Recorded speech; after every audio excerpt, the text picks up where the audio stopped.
you get to.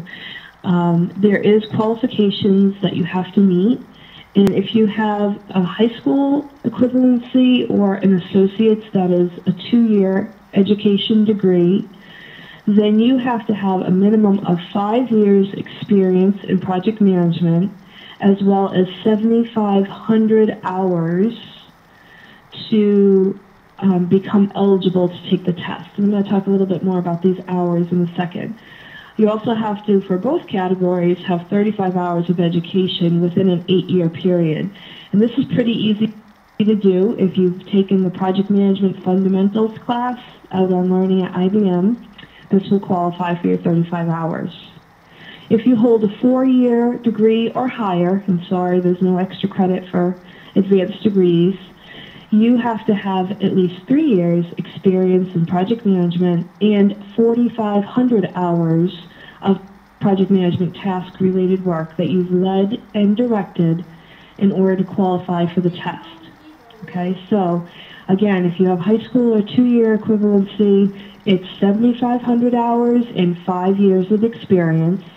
If you have a 4-year degree or higher, it's 3 years of experience and 4,500 hours, plus the 35 hours of education, all within 8 years. Okay, so you have an 8-year look back.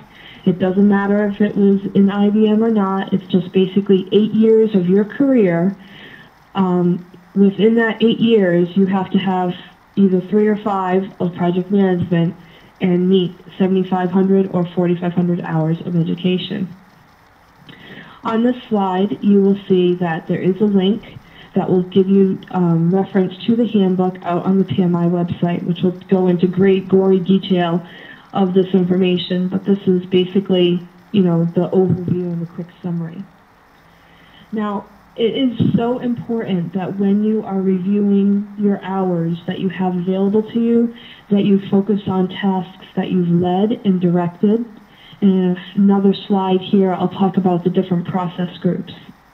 So basically, once you review the eligibility requirements and you think, okay, I probably have the number of hours I need, it is very advantageous of you to fill out your application online. In doing so, you are basically reviewed and processed within 5 days unless you're audited. People who typically mail their applications in, it takes a lot longer, between 10 and 14 days. And there is kind of an unwritten rule that there's more subject to auditing if you're mailing it in. So you probably do want to just do it online. It's a lot easier and faster. When you enter your name, you need to enter it in as is shown on your legal issued government ID. So if you go by a nickname or something, you cannot put that in, because when you actually go to take the test, you have to submit a form of ID and the names must match. You also have to provide contact information for each project that you're submitting. And this is very difficult sometimes because, think about it, you're going back within 8 years of your career. Certainly people have moved on. People are not available to you. So it is definitely something you want to just put a general manager if available.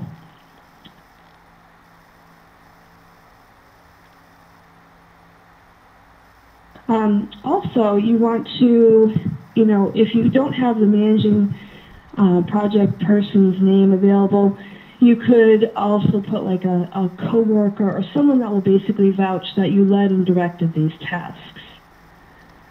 Your eligibility is good for 1 year, so you can have 1 year from the point that you become eligible to study and take the exam. If you don't take it within that 1 year, you do forfeit $145 of your fee, so you don't want to be in that position. And depending on your location, you may want to schedule your exam as soon as possible, and I'm going to talk a little bit more about that in a few moments. So if we go to the next slide, the application process itself, as I mentioned, you have to have a certain amount of hours to qualify to sit to take the test. I recommend using a simple spreadsheet to see if you're going to have the amount of hours that are needed. And along the top, you can put the process groups, and again, I'll talk about that in a moment. And then on the left, you can basically put the different projects that you were involved in. and then basically plug in the hours and ensure that you get the total that you need. It's important that you're very generic in your project descriptions. Don't use a lot of IBM acronyms or go into detail about the fact that you've helped a procurement organization do their supply, and you just want to basically be very generic in your project descriptions. They don't know anything about IBM necessarily, and they just really want you to show that you've led and directed key project tasks. Use more things like creating project charters, scope definition, risk management. Use more generic project management terms, not necessarily descriptive terms about the project itself. The cost of the exam with the IBM discount is $345.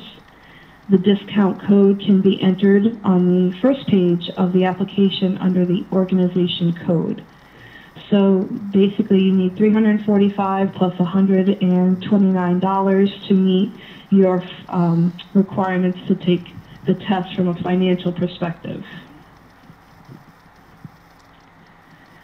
And again, the spreadsheet can be very simple. It doesn't have to be a complex spreadsheet at all.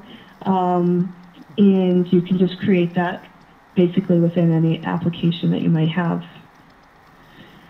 Now the process groups themselves, within the PMBOK, which is the Project Management Body of Knowledge, this is the basis for which the exam is given, and it's currently in its 4th edition, and it covers about 80% of the project, or excuse me, 80% of what's covered on the exam.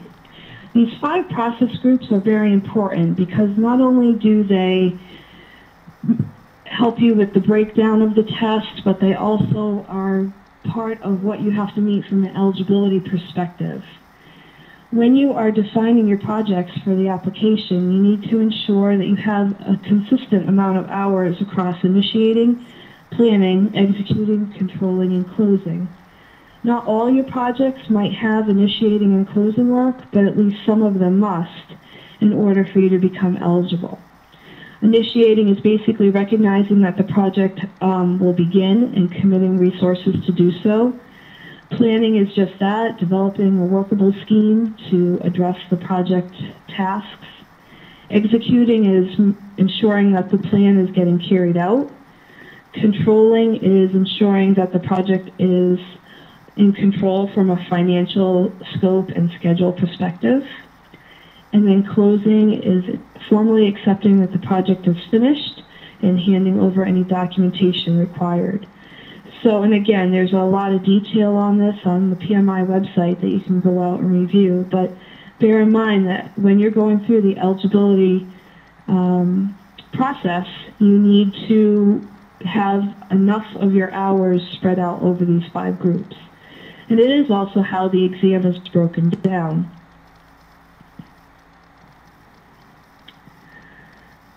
On the next slide, the PMBOK knowledge areas. So within the exam, within the exam and also within the PMBOK, everything is broken down into process groups and knowledge areas. The knowledge areas within the 3rd edition are listed here. Unfortunately, I wasn't able to get my hand on a 4th edition PMBOK. It just came out in January. So I will have this information posted in a few moments. But what's very critical about this is that as you start to read the PMBOK, you're going to see that each chapter covers the knowledge area. So for example, Project Integration Management has 7 sub-processes within it. And within these 7 sub-processes, they relate each to a process group. And again, this will become important in another slide. So when you're studying to take the test, you need to be very familiar with the knowledge areas and then how each knowledge area feeds to a process group. And again, there's because the 4th edition of the PMBOK just came out, you will be tested on the 4th edition PMBOK after June 30th. And this is a humongous point of information that you should definitely listen to. If you're multitasking at the moment, this is extremely important. You need to take the test and sign up for the test prior to June 30th in order to ensure that you're testing on the third edition of the PMBOK. The third edition of the PMBOK is the one that IBM has all the resources for.